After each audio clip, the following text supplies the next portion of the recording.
Unity of Houston is an inclusive church where we seek to understand and live the teachings of Jesus and other spiritual masters.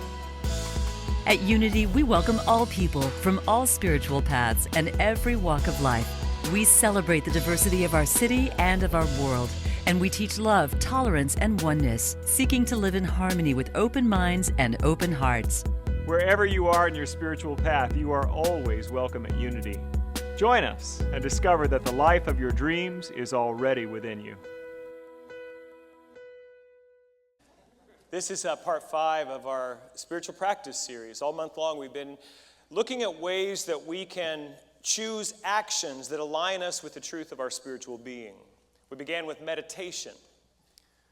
First week we talked about the way that we can disengage from the world of form and come to the inner life, the inner spiritual plane.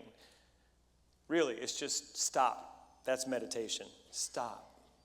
Stop talking, stop moving, just to be still. And beneath all that, sometimes we feel things in meditation, sometimes we don't.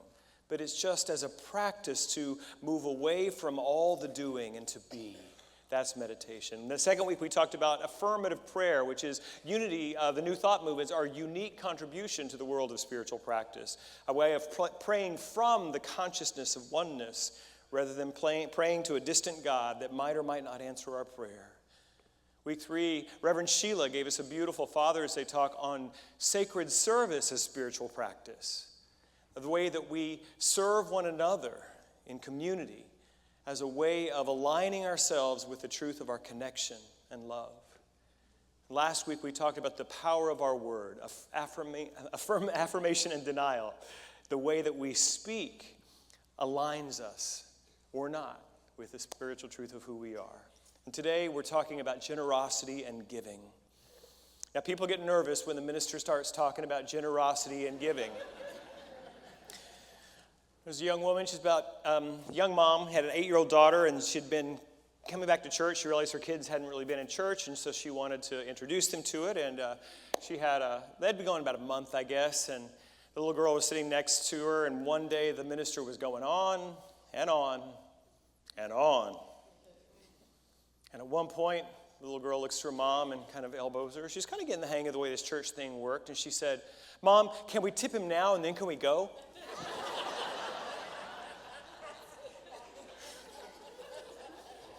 And if you don't know the difference between tipping and tithing, we'll talk to you about that later.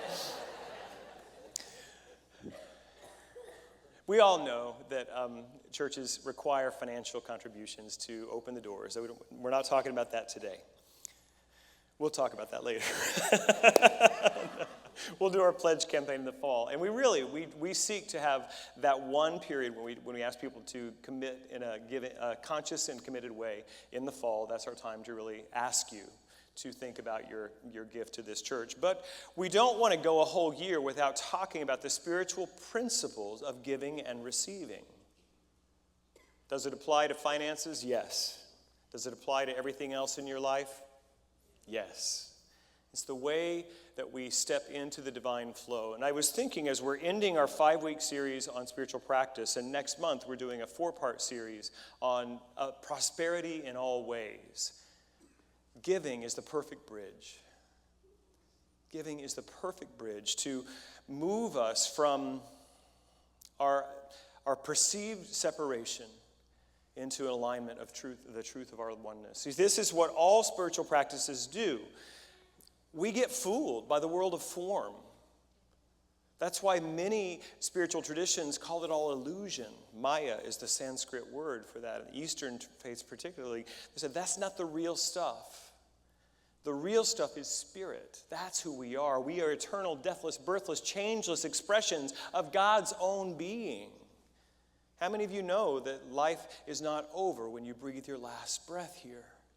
That's one of the essences of spirituality, is that we're seeking to remember we are larger than this. But it's easy to get fooled into thinking that we're small.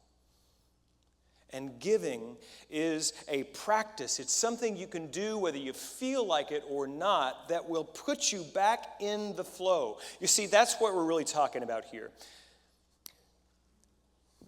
Giving and receiving are the same thing. And you're like, Michael, you're unclear on this concept. Hear me out. There's only one thing happening ever. It's the life, the energy, the movement, the love of God. That's all that exists. God is one. This is our basic teaching. This is our name, unity. Everything is a unity. It's all one. We are a non-dualistic Christian tradition in unity. And the one, we could think that perhaps before time and space, God, the good, just in its own beingness, just its unformed, unnameable, just love and good, thought, you know what, I got to give this away. I'm too good to keep it all to me. And this is what all the ancient traditions teach, is that God desired to create. That creation is the movement of divine love from potentiality into form. Ernest Holmes says that love is the givingness of God into form. So everything we're seeing, it looks like a bunch of different things going on. Have you noticed? A lot of separate stuff, but that's illusion. Beneath it all, it's one thing, the life of God, but it moves. It flows from here to there. There's this wonderful cosmic quantum dance of possibility moving around us. That is what life is. And when you practice giving, you step into that flow. You step into that reality that life is flowing to me, through me, from me, around me, between us. That's what's real. And so we teach giving as an entryway into the divine flow of good. Florence Scovel Shen, a wonderful early New Thought writer, she says, giving opens the path to receiving. Have you ever known anybody that they're just stingy? They don't want to give nothing to nobody, no time. You know people like that? Are they happy? Are they experiencing the full flow of God, in your opinion? Just go ahead and give me your opinion. Do you think they are? No. Who are the people you know who are most loving and joyful? Aren't they givers? They're people who are just available to life.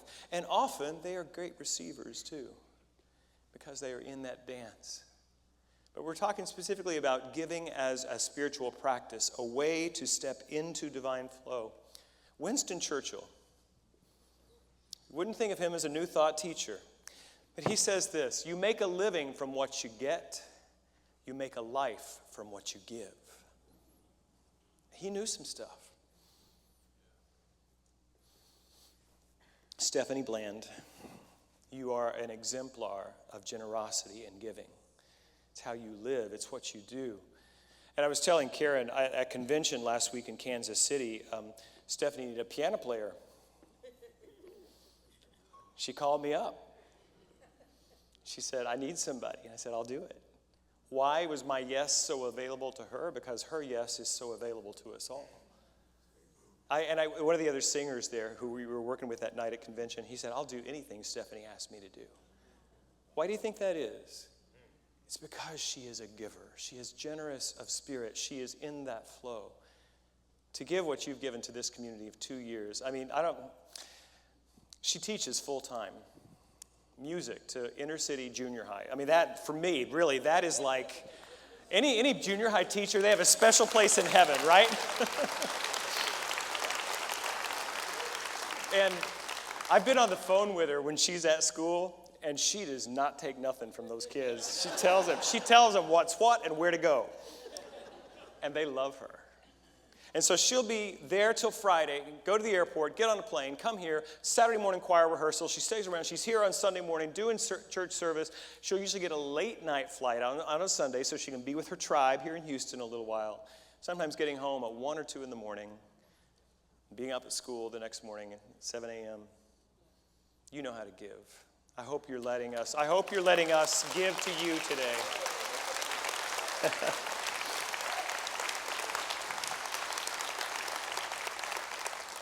I have so many stories of wonderful generous givers in our community, but I'm just going to talk about John Moore for a second. One of my favorites, my partner John, he is a generous person as well. We moved Friday, so if you see the big bags under my eyes, that's what that is. I don't know how this is, but they say that moving is one of the top 5 stressors of life. It's right up there with a major illness, losing a loved one, a divorce, which I don't think is going to happen in this move, but it's a lot. And I think for people that are not naturally prone to handle a lot of details, it's worse, and that would be me. I'm not good at this. Well, in our busy lives, where we were living over in the museum district, we would often walk to our kitchen and dining room, which some of you know as Barnaby's, and we would go there for meals a lot on Ben Street, and John would often go there without me, and he was there just this week, and he was having a conversation with Janie, one of the managers there, and we've had a lot of conversations. I remember one time in particular, something in the news was upsetting to her, and we got to really minister to her and remind her of the truth of possibility and hope, and she loves us, but she really loves John. She found out we were moving, and she gave him a $50 gift card on Thursday. Why? Because he gives. He's generous. If you don't know John, he gives in many ways, but it's his attention and his kindness. He gives to people so readily. And so guess what? The universe says, here we weren't even surprised, really. Just not even surprised that here's $50 from Barnaby's. And there are 2 walkable from our new house. That's all I'm going to tell you is won't be cooking a lot right away. There's so many stories I could share with you of people in this community who demonstrate generosity of both giving and receiving. Jesus knew something about it too. I want to share with you this is from the Gospel of Luke. Gospel of Luke and Matthew. It's thought that perhaps there was an earlier document because there are a lot of similarities in the stories, the teaching stories and the healing stories. And there's a sermon in Luke chapter 6 called the Sermon on the Plain. Has a lot of the same ideas and imagery and thoughts as the Sermon on the Mount from Matthew in chapter 5 through 7. There's been some debate as to whether or not these are 2 separate sermons, but what scholars tend to believe, and I tend to agree with this, that there were people just collecting Jesus' sayings as he was teaching them. Incredible wisdom. And they thought there was an earlier document that preceded the writing down of these Gospels, that while Jesus was actually alive, some people were writing these things in Koine Greek, writing down what he would teach. Even though he spoke in Aramaic, they would translate it into Greek. And this is, I believe, the greatest distillation of Jesus' truth. And this is from Luke chapter 6, starting with verse 27. But to you who are listening, I say, love your enemies. Do good to those who hate you. Bless those who curse you. Pray for those who mistreat you. If someone slaps you on one cheek, turn to them the other also. If someone takes your coat, do not withhold your shirt from them. Give to everyone who asks. And if anyone takes what belongs to you, do not demand it back. Do unto others as you would have them do unto you. I don't know of any of us that are going to be giving a shirt away to somebody that steals our coat. And I don't think it's about letter of the law kind of teaching. I don't think that's what this is about. Jesus is pointing at some fundamental reality. When life treats you harshly, don't believe it. When apparent scarcity and lack face you here, don't give in to that idea that you've got to armor up and protect yourself and keep them out. Don't give in to it. There is a greater reality to who you are, to who God is, and if you will stay open and generous of heart and of spirit, you will return to blessing. That's what this is about. It's about who you are, not what you do. It's about how you see others, not what they do. It's a fundamental understanding of perspective and the way we see people and ourselves. And then verse 37, he says, don't judge, or you will not be judged. Do not condemn, and you will not be condemned. Do you get it? It's like the way that you're being towards others, that's how you're seeing reality. Forgive, and you will be forgiven. And then finally in verse 38, give and it will be given to you. A good measure, pressed down, shaken together, and running over will be poured into your lap. For with the measure you use, it will be measured to you. That's the point. Life is good. Life is generous. But you will see evidence to the contrary out in the world of form, because not everybody knows life is good and life is generous. And they will be behaving from their scarcity thinking, from their sense of disconnection. And then the temptation is so great to give them what they got, what they gave you. But the invitation from Jesus, the master teacher, this beautiful rabbi who taught around the Middle East in 2,000 plus years ago, he's like, don't believe this illusory thinking that we're separate. Because the way you're showing up is the way you're going to experience life. And if we stay open and giving, that's how we will experience it. If we're generous, we will receive generously. In chapter 12, there's the great passage, a little bit different than in Matthew, but it says, don't even worry about what you're going to wear. Look at the flowers in the field. They're beautiful. God takes care of them. Why are you worried about what you're going to eat or drink? God's got that covered. Seek first God's kingdom. And then the last verse in that passage, it says, it is the Father's good pleasure to give you the kingdom. My first point is that giving and receiving, same thing, flow. My second point is that God is generous to us. God takes care of us. There is divine supply, always trying to find its way to us. I got this image one time in meditation. I'm not normally a person who gets stuff in meditation, but I did. Like this, being under this beautiful rain shower, but I had a raincoat on. That's kind of how I saw it. And so the blessings were all around me, but I couldn't feel it. And that's our belief system. Our inability to align our thinking with the truth of reality will keep us from experiencing reality as it really is. We've got to be able to not be fooled by what we're seeing. There's a story I'd like to share with you. This is called The Rabbi's Gift. It comes from several different places. This is the version that I learned from reading M. Scott Peck's book, A Different Drum. There was a monastic order that in its heyday had been large and prosperous around Europe. There were many chapters. But after the Renaissance, there was a pushback in Europe against monastic orders, and it began to dwindle. They had lost all their chapter houses, and by the time they moved into the 20th century, there was only the mother house left with 5 elderly monks, all over the age of 70. No one else. And there was a sadness that pervaded the abbey because they knew the great history of this order, and they had been dwindled to this small collection. The property surrounding their abbey had a forest, and in that forest was a hut. And a rabbi from a neighboring town would often go to that hut to meditate and commune with God.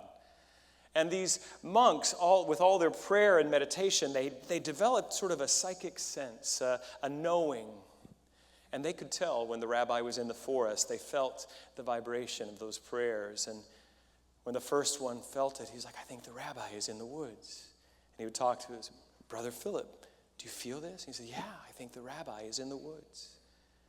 And so they were talking about that. And they came to their abbot, and they said, the rabbi is here. He said, I felt it too. And he said, we want you to go to him and ask him for advice to save our order. And he said, I'll do that. He had never met the rabbi, but he finds the hut, and he knocks on the door, and the rabbi recognizes him, welcomes him in, and says, I know you're the abbot. I've been longing to meet you. And they embraced. And then the abbot said, do you have any advice that will save our dying order? And the rabbi said, I do not. It's the same thing in my synagogue. The spirit seems to have gone out of the people today. They're not concerned about spiritual things. They're looking only to the things of the world. And we also are small in number and old.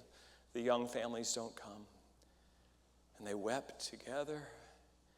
And they embraced more. And then they read the Torah together and they prayed. When the time felt complete, the abbot said, I'll be leaving you now. Thank you for this time and for this communion of our souls. And as he was walking out the door, the rabbi said, just one more thing. One of you is the Messiah. And the abbot said, okay, bye. a strange thing to say.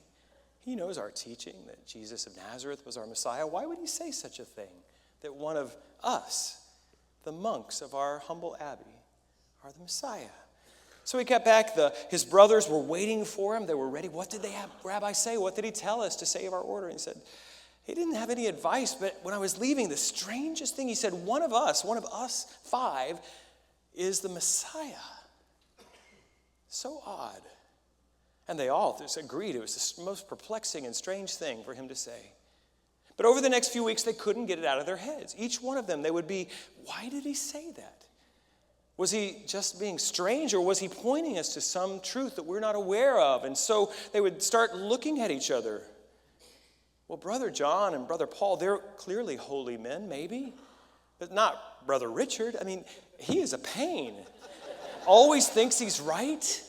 But, sometimes, most times, he is right. And he has kept us out of a world of problems by his opinionated self. Maybe he's the Messiah. Brother Philip, no. He's not the sharpest knife in the drawer, Brother Philip. He doesn't seem to have a lot of spark or energy about him. But when I really needed him last month, he just happened to kind of show up as if by magic. And he always does that. He seems to know where he's needed and show up just in. Maybe Brother Philip is the Messiah. Not me, though. No, there's no way. But maybe the rabbi was saying that there's something special for me to do or be. And they all went through this list, and the funny thing was they didn't believe it, but they began to just kind of, hedge their bets. And they began to treat each other with a little bit more respect and honor. They even began to treat themselves with a little bit more respect and honor. And love began to flow in that sacred space again.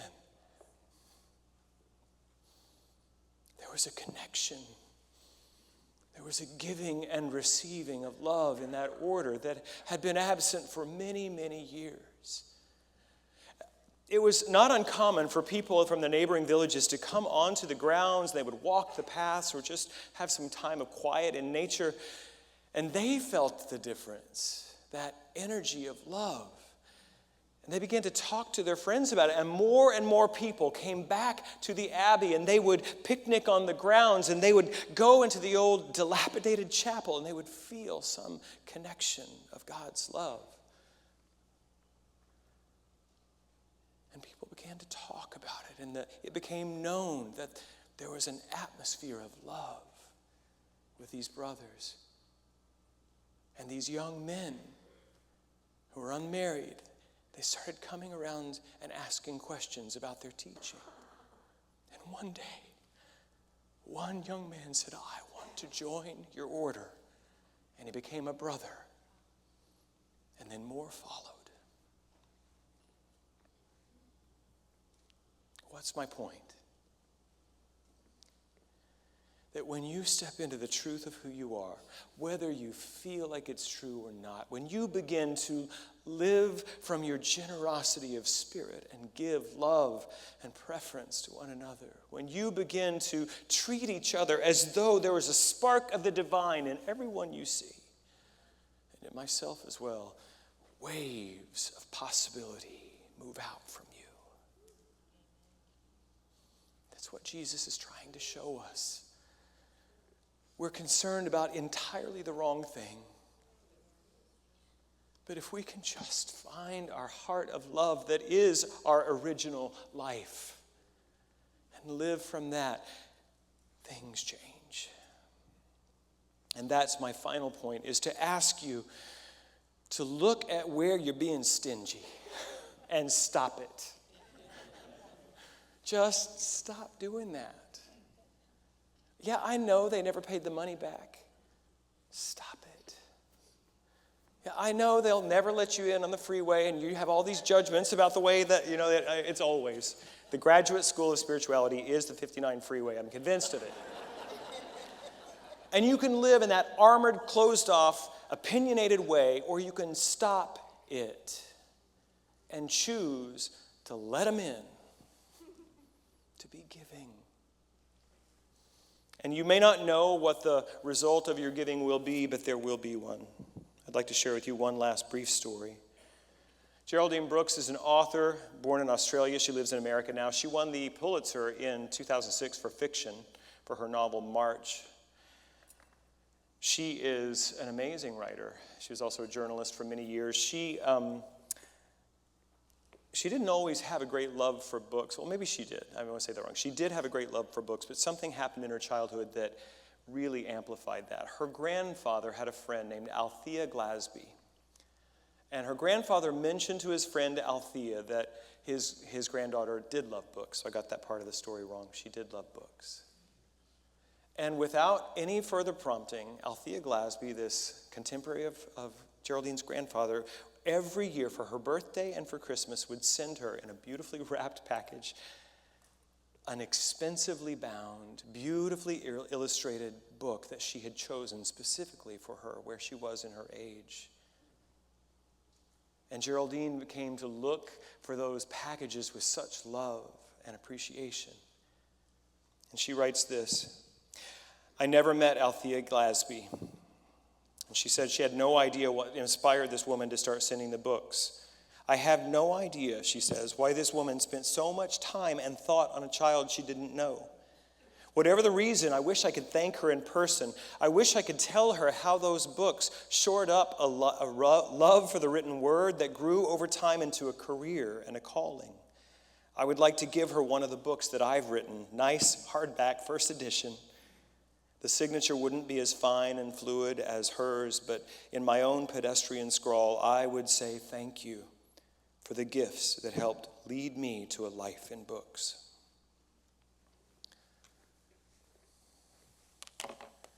Your giving matters. Your willingness to extend yourself on behalf of another person matters. That's how lives are changed. That's how our world moves back to a path geared towards love and acceptance and abundance. That's how it happens. If you're waiting for the politics of our nation to change to get back to love, wait on. It will happen when you and I give of ourselves to one another with love, with generosity. Something is happening in this community, and that's what I see, is that people are getting a spark of possibility and they're giving. They're the ones who are receiving as well. They're moving into the flow. I hope that's you. I love you. God bless you. Thank you for watching this message today. I'd like to invite you to join us in person here on campus at Unity of Houston for Sunday morning or Wednesday evening services. If you can't be with us here on our campus, you can still join us live on Facebook or on our website, unityhouston.org, Sunday mornings at 11 a.m. Central.